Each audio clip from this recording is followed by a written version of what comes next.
Okay. Hello, everyone. Thank you all so much for being here. Thank you for your presence. Thank you, Henry and Valerie, for giving me this opportunity to come back and we'll look at the last four folds of the Noble Eightfold Path. And last time I spoke was, I think, the end of March. And I started the talk off with a story by Charles Eisenstein, where he was trying to assess the situation that humanity was in this present time. And he said, humanity is like on this huge ship on the ocean, all of humanity. And the ship is caught in a whirlpool. And it's slowly getting sucked down this whirlpool and threatening, our very existence. And there's a way out of this predicament. There's a way out. And it's going to take all of us to come together, grab an oar, and start rowing, all in the same direction. And then we can pull this ship out of the whirlpool.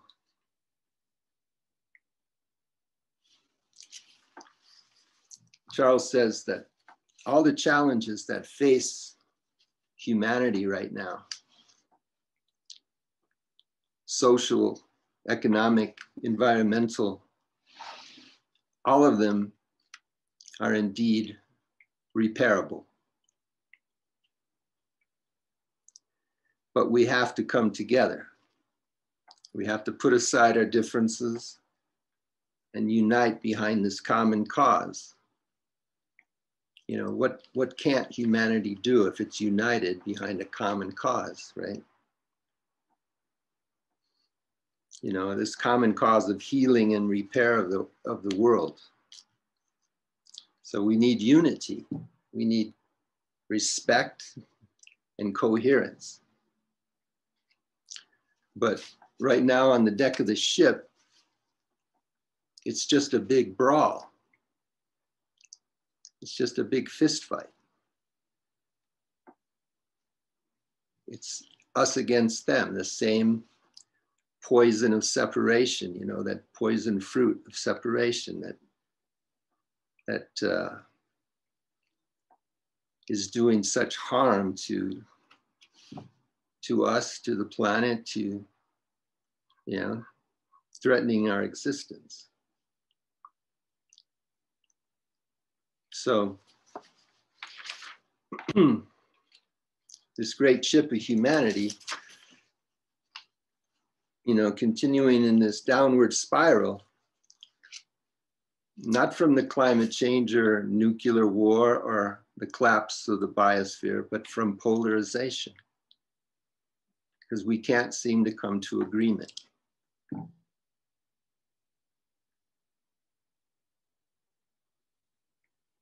Again, there's nothing humanity couldn't do if united with a common cause, So anyway, when I first was thinking of what can I talk about that would address our situation, it's pretty dire, and I thought of koans, and I wasn't satisfied. It took me a while, but then I came around to this path, this first teaching of the Buddha shortly after his awakening, the Noble Eightfold Path. And this is exactly what we really need. We need a path out this situation we're in. And so that's what got me to take up this attempt at shedding light on the Eightfold Noble Path. So yeah, the last time we looked at right view, right thinking, right speech, and right action. And just in review, right view is key. It's this non-dual view, this open, clear, and selfless view that informs our actions, you know. What we think, what we say, what we do, those are all our actions. And if informed by a right view, then our, hold on a second.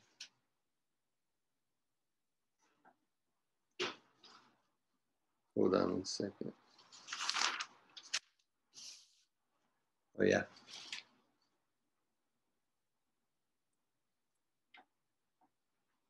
You know, karma is Sanskrit for actions. So what we think, what we say, what we do are all considered karma producing actions. And how important it is that our actions are in creating a more loving and peaceful world. How important it is that they can bring about a more loving and peaceful world. It seems something we can do every day, every moment, really. So that brings us to right livelihood,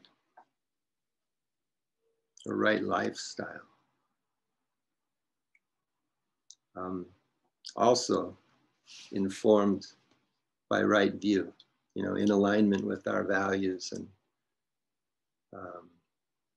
Thich Nhat Hanh says, to practice right livelihood, you have to find a way to earn your living without transgressing your ideals of love and compassion.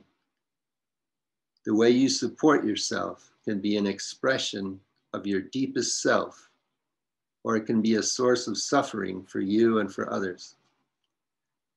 We should be awake to the consequences, far and near, of the way we earn our living.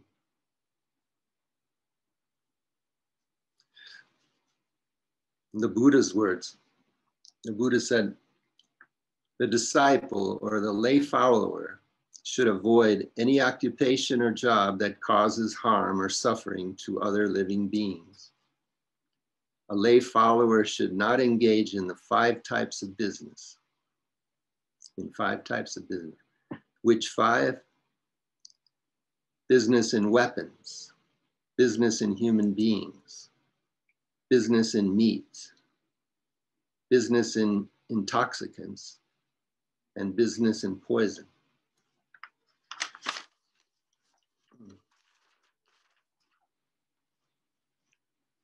Yeah, I'm gonna read a little from The Feeling Buddha by David Brazier in regards to right livelihood. It's a story about a young man in the 13th century in China. It goes like this. So David says, right livelihood is not just about how one earns his money.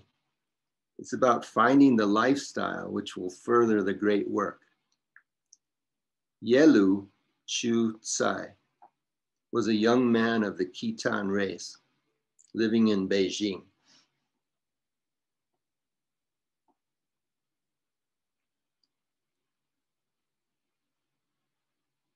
In the early 13th century. This was the time of Genghis Khan's invasion of northern China. Beijing was under siege.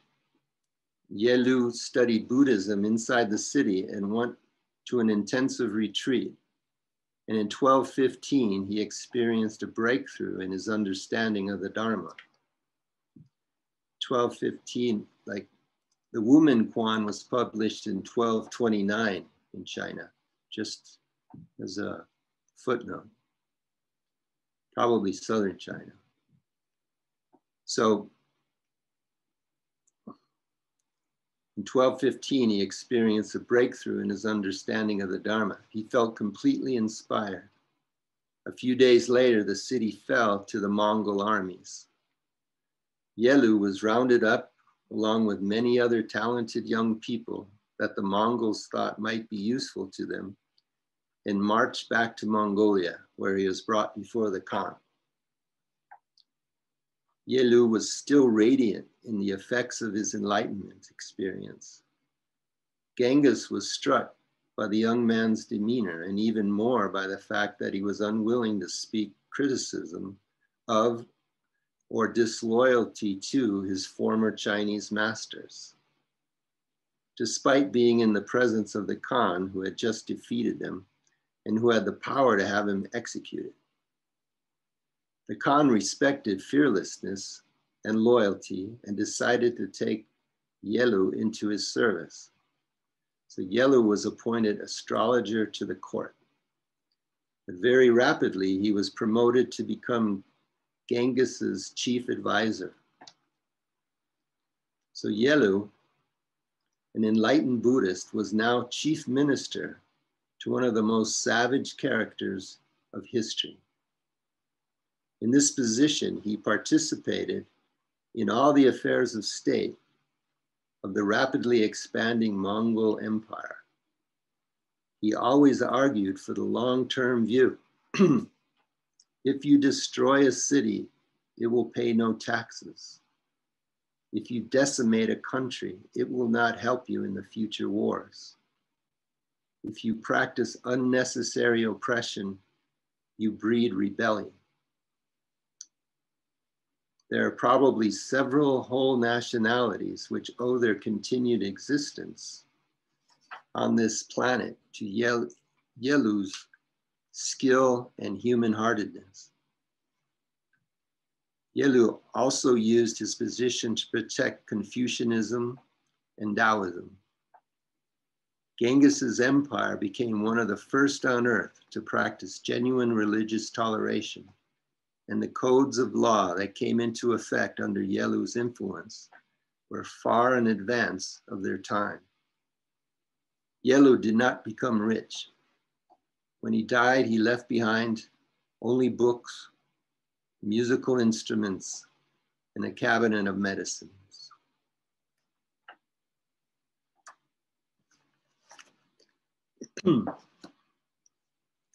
So,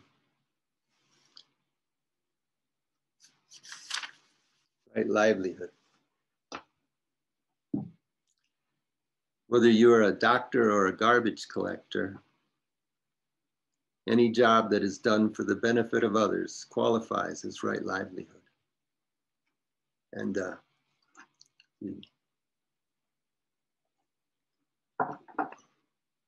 I was remembering during the pandemic lockdown, this new appreciation for the essential workers, showing up every day, risking their health, from doctors, nurses, caregivers, bus drivers, police, garbage collectors, firemen, workers in the food industry, construction workers, etc., etc. All of them showing us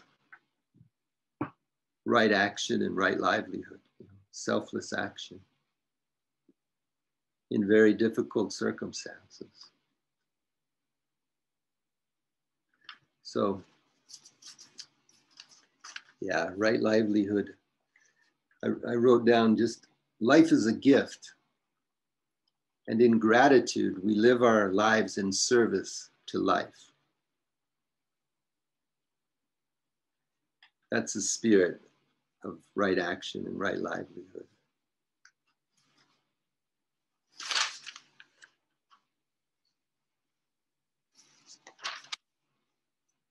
Okay. moving on to right effort, right diligence. Yeah, I'll just keep going. From David Frazier's book, The Feeling Buddha, he says, we could call it tuning in, because what is meant is the effort involved in noticing what is coming up in the mind.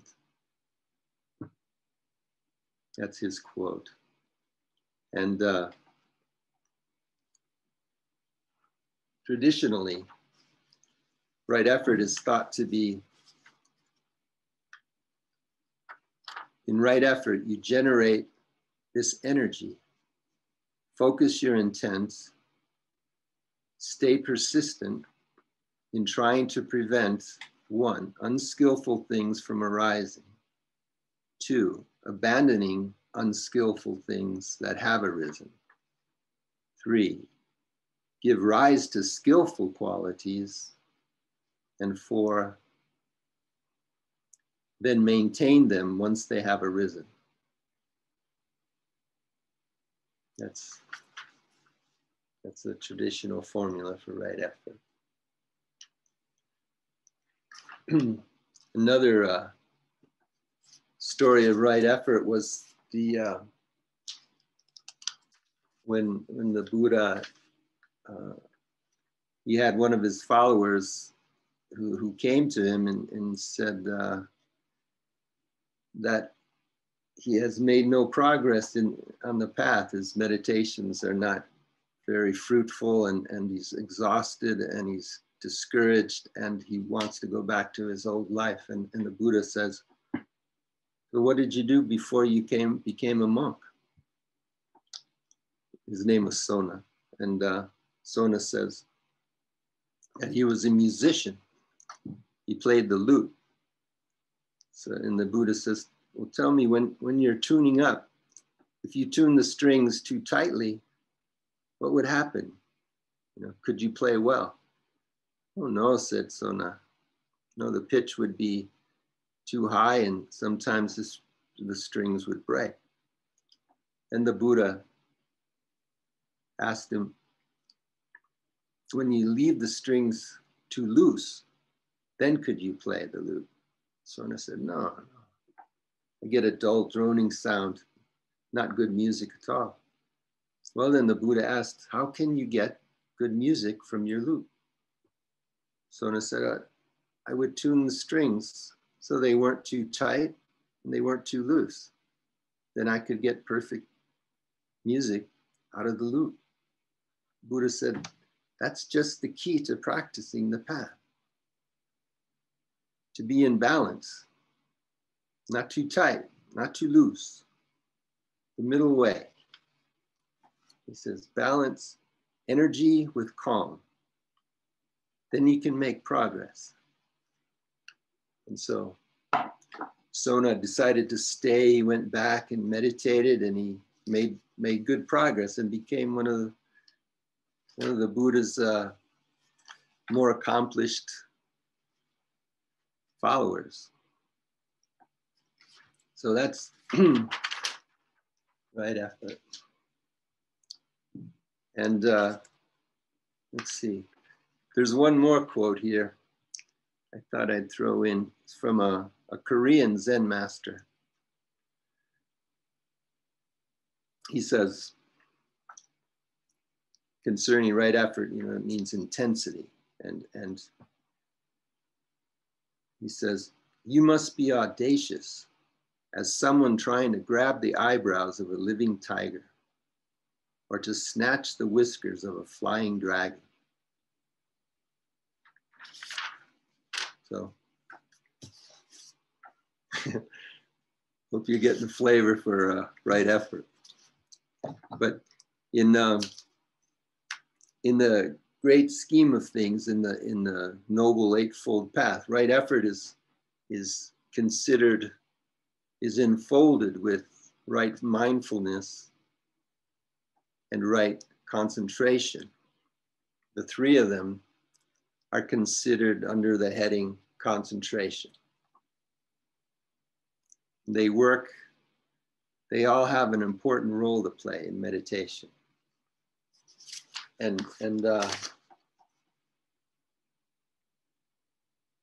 Buddha's teaching, the 4 foundations of mindfulness, it kind of brings out how these 3 folds of the path work together. So the Buddha, this is the Buddha speaking. Somebody asked him, what are the 4 foundations of the of mindfulness? And he says, come, friends. He says, dwell contemplating the body in the body, ardent, clearly comprehending, unified, with concentrated, one-pointed mind, in order to know the body as it really is. And he goes on, dwell contemplating feelings in feelings, ... in order to know feelings as they really are. Dwell contemplating mind in mind, in order to know mind as it really is. And dwell contemplating Dharma in dharmas, in order to know dharmas as they really are. So this to me, it points directly to how these 3 folds of concentration work together. The Buddha says, come, friends, dwell contemplating the body in the body, ardent, clearly comprehending, unified, with concentrated, one-pointed mind. So that word ardent, enthusiastic, with energy, it's the right effort. And this open awareness of mindfulness, this blending with this concentrated, one-pointed mind. You can, the 3 of them, you can feel the power of them. It's to me, it's very moving when you've taking these 3 together.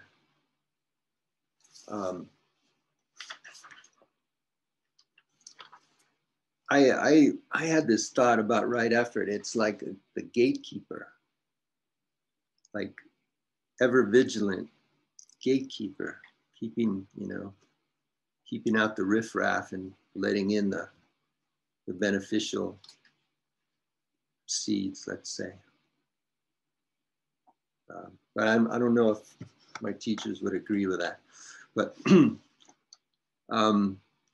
Bhante Gunaratana, in his book, Mindfulness in Plain English, he devotes a whole chapter to mindfulness and concentration. It's a beautiful book, by the way. Everyone should read it. It should be definitely in our lexicon, both Mahayana and Theravada. It's really, anyway. So mindfulness versus concentration, this whole chapter, and he stresses the importance to cultivate them side by side in a balanced manner. Ideally, he says, they work together as a team. These 2 are partners in the job of meditation. Mindfulness is the sensitive one. He notices things. Concentration provides the power. She keeps the attention pinned down to one item. Mindfulness picks the objects of attention, perhaps the breath, and notices when the intention has gone astray. Concentration does the actual work of holding the attention steady on that chosen object. Yeah, and anyway, that's kind of getting off the path, but that's, I thought that gave you a good flavor of how these 2 work together and the importance of developing them both so one is not too, they stay in balance.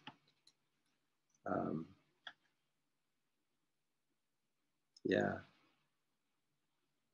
This would have been good information for me, I think, earlier in my Zen career. It's that balance. And anyway, let me continue. So yeah, these three folds of the Noble Eightfold Path, these three folds, the right effort, right mindfulness, and right concentration, together, they inform our right view with greater clarity, greater wisdom, greater compassion. And then that in turn, right view informs our actions and our livelihood. And that's the power of the path, all working together.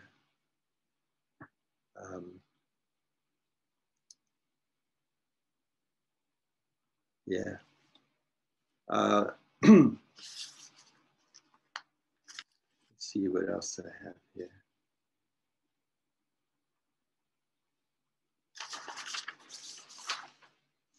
All right. Actually, it's time for closing. That's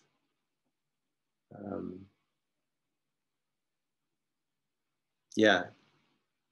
I encourage you all to do your own explorations into this noble Eightfold Path. It's the Buddha's best attempt to give us a guide, from from our separation to our liberation, from our little self to, Anyway, let me I thought I'd close with a few things here. This is the poem that the Buddha wrote in regards to his awakening. It goes, many a birth I wandered in samsara, seeking, but not finding the builder of this house. Sorrowful is it to be born again and again. O house builder, thou art seen. Thou shalt not build house again. All thy rafters are broken. Thy ridgepole is shattered. The mind has attained the unconditioned.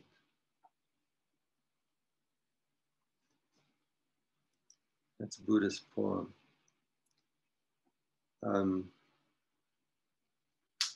But I kind of hesitate to read this last part, but I think I will. I'll just, what the hell. Charles Eisenstein again, this author that I really admire, speaker, the seer. He says, we're witnessing the end of the story of separation, which has entranced our civilization, at least the dominant culture, for hundreds of years. He says, now the story of separation is collapsing all around us, just like that house. And none too soon. And Charles continues, the new and ancient story of interbeing is coming into focus.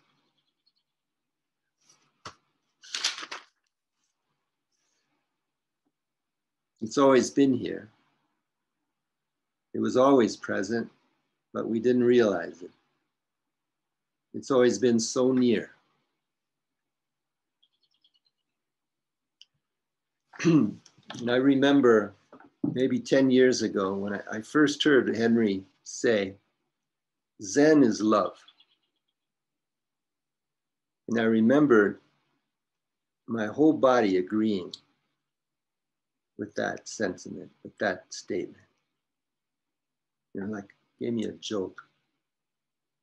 And I think, I think what binds us all together is love. It's the connective tissue in this field of being. And this community of being that we all share, and this community of being we all share. And so the Buddha, he gave us this path so that we may all experience it.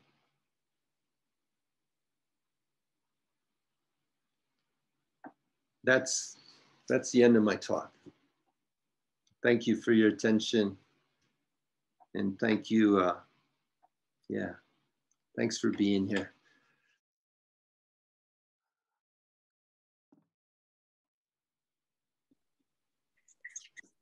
Bill, I'm gonna just jump in and say big thanks to you for a wonderful talk again. That's very, very, very happy that you agreed to, you know, fill out the project of taking us right through the Eightfold Path in a very beautiful way. Very, very beautiful. And I love the way, many things about it, but just including the way you point to how the 6th, 7th, 8th folds just reintroduce us to the first fold again. Yeah. And so we don't need to think of this as some sequence we accomplish and we're done with it. Not at all. It's just an ongoing process of deepening and clarifying, and deepening and clarifying. And I feel you've conveyed that beautifully. I just want to say one thing actually to your last point about the love thing. I mean, it's great to hear you that you remember that, but also I sort of somehow now these days I feel in a certain way, love, whatever it is, it sort of sends us out and then calls us back to discover that we're not separate. You know, and the underlying fact is we were never separate. You know, we never were, but we just think we are. And love calls us back to find the one reality that we're all blessed to be inseparably part of. I mean, I think you more or less said it. And just very, very nice. I love the way you use all these deep teachings to address our situation now. Exactly what we should be doing, I feel. I want so deep thanks to you. I wonder, Valerie, if you're on, do you? Yes, I'm here. Thank you, Henry, and thank you so much, Bill.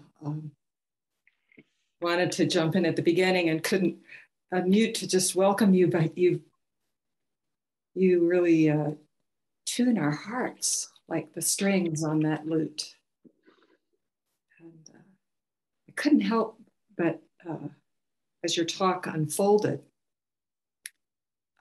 recalling last Sunday during OL,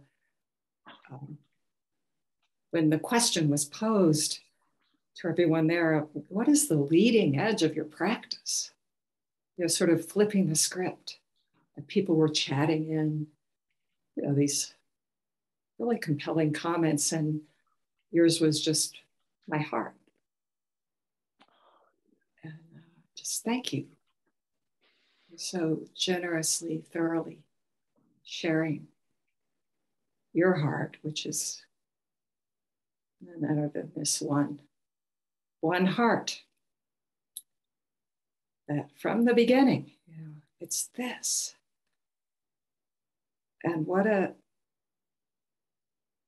pointer to the capacity, the possibilities, the infinite possibilities that we actually might right this ship, this boat, and discover, you know, what this life really is. So just deep, deep thanks, Bill, for all of this. Thank you very much.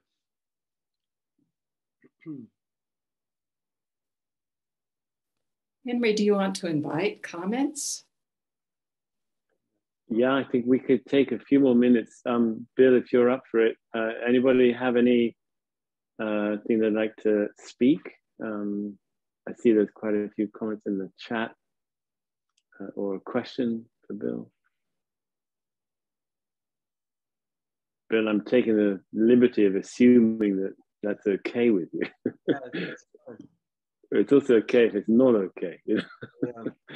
Yeah, I was wondering, okay. how do you copy the chat so that I can look at it later, let's say, once this is over? Yeah, we can lead you through that, or I can do that for you and send it to you. Okay. Yeah. Yeah, then I can just see what people say and not worry about it right now. Yeah, actually, if you, yeah, I'll make sure that I do that for you. And so please, if anybody would like to ask or share anything, just raise your hand by going to the reactions button.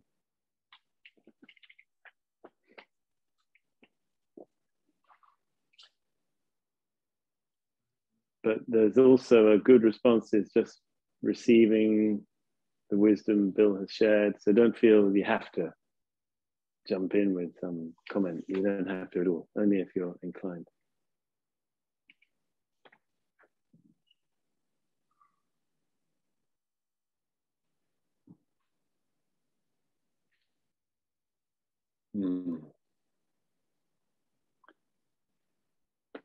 But I think your wisdom has landed. I hope so. Yeah. I'll be thinking about what you said about love bringing us back, and it's a beautiful image to me right now. Well, I'd like to thank you again, and I'm already looking forward to your next talk. Okay, we'll see. We'll see. As you wish, as they say.